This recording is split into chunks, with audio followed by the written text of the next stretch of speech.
Welcome to the first video in my series of 50 for 50, where I will showcase decks that can win an EDH that all cost less than $50 to build, minus the basic lands and the commander.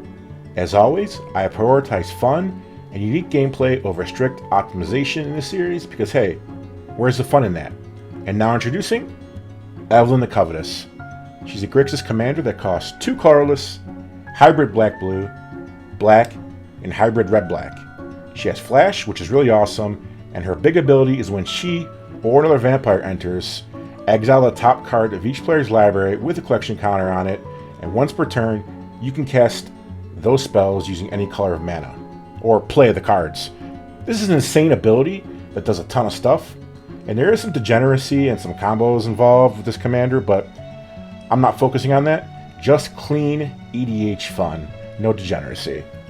At the time I built this deck, it cost $45.77 American dollars. For mana fixing, we have Darksteel Ingot, which cannot be destroyed.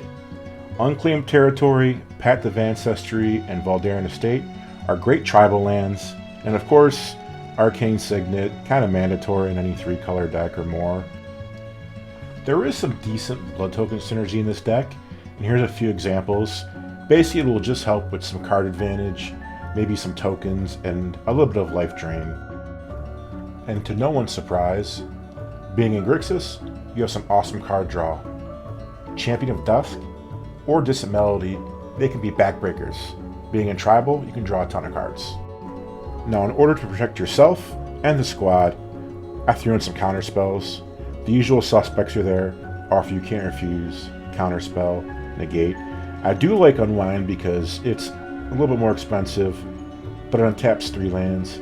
And Bane's Contingency, yeah, it's a 3-mana counterspell, but who cares? I like both of those cards, and they're laying around, so I threw them in the deck, and they get the job done. And to protect your commander, we have Undying Malice and Fake Your Own Death, which are cool because you'll save her from dying, and she comes back to the battlefield getting another trigger. Swiftfoot Boots, need I say more? And I really do like Slip Out the Back because it'll protect you from board wipes or things that exile everything, like Farewell. And for removal, we have some interesting ways to get the job done. Immersturm Predator is a vampire, and it can help you get rid of pesky cards in graveyards, along with Callous Blood Mage, who has a plethora of options. And graveyards can be annoying, so it's good to have these things. And they're tribal. Nothing too crazy for land removal, just a Field of Ruin and a Ghost Quarter to keep things honest. For board wipes, we have the Mono Red All-Star Blasphemous Act, and Garrick's Wake can get rid of a lot of problems. The fun stuff here is Olivia's Wrath and Vampire's Vengeance, which are just cool interactions, and they're fun. Like Vampire's Vengeance is an instant, deals 2 damage to each non-vampire creature and create a blood token. That's pretty cool. And Olivia's Wrath, I mean, who doesn't love Olivia Valdaran? Each non-vampire creature gets -X to the end of turn, where X is the number of vampires you control. And if you have 4 vampires out, that's pretty good, 3 or 4, to get rid of a lot of the creatures. Obviously, the best part of Vampire's Vengeance and Olivia's Wrath is, well, your vampires aren't touched. For spot removal, we have Reality Shift, which permanently gets rid of any creature at a small cost. Midnight Artist is a pretty sweet vampire that can take care of artifacts.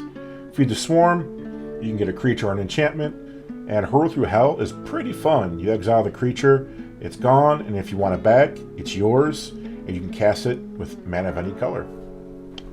But we're not done yet. Patron of the Vein is an awesome, awesome tribal card. When it enters a battlefield, destroy a target creature an opponent controls. Whenever a creature an opponent controls dies, exile it and put a +1/+1 counter on each vampire you control. That's a finisher in itself almost. Urge to Feed, hey, it's a cool vampire card. What else can I say? Terminate, Bedevil, those are staples. They get the job done. So any of the game, not too hard with this deck. Indulgent Aristocrat and Drana, they can put a ton of counters on your squad. Especially with Drana, because with her First Strike ability, she'll do her damage first, and she'll put a bunch of counters on everyone, which can get out of hand. And of course, Sanctum Seeker, you can drain everyone. And here's a couple more ways to pump your team up. I especially like Stensia Masquerade because it gives your vampires first strike, and when they deal combat damage to a player, they get counters.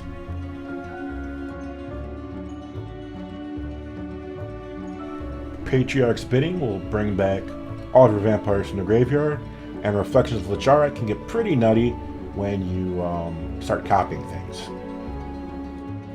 I really didn't want to include Blood Artist in this deck, but it is vampires, so kind of had to. I think Aristocrat win conditions are kind of played out, and I don't know, in a lot of cases they're lame. Now Blood Tribute, on the other hand, it's a hefty tag at 6 mana, but target opponent lose half his or her life rounded up, which is a big damage spell.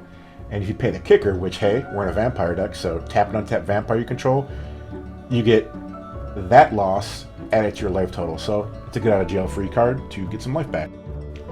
And I do want to just give a shout out to Falconwrath Aristocrat. I love this card. It's one of my all-time favorite Magic cards. To me, it's perfection. The art's perfect. The gameplay is perfect with it. Its abilities are perfect. I just love this card, and it's obviously a vampire and has some cool abilities, so it's definitely going in this deck. And last, but certainly not least, some of the best ways to win this deck are with Evelyn herself. I mean, she steals stuff. Steal someone's Creator Hoof, play it. I mean, who knows what you can find. Every game is a new discovery. It's awesome. I highly recommend her. And hey, again, this is a budget deck, but guess what? When you start stealing expensive cards, you're not playing budget anymore, and you're not spending money because they're not your cards in the first place. But yeah, hope you enjoyed the video. Let me know in the comments if you think there's some vampire type stuff I should include. And yeah, shoot me a like, shoot me some comments, and I'll see you in the next one.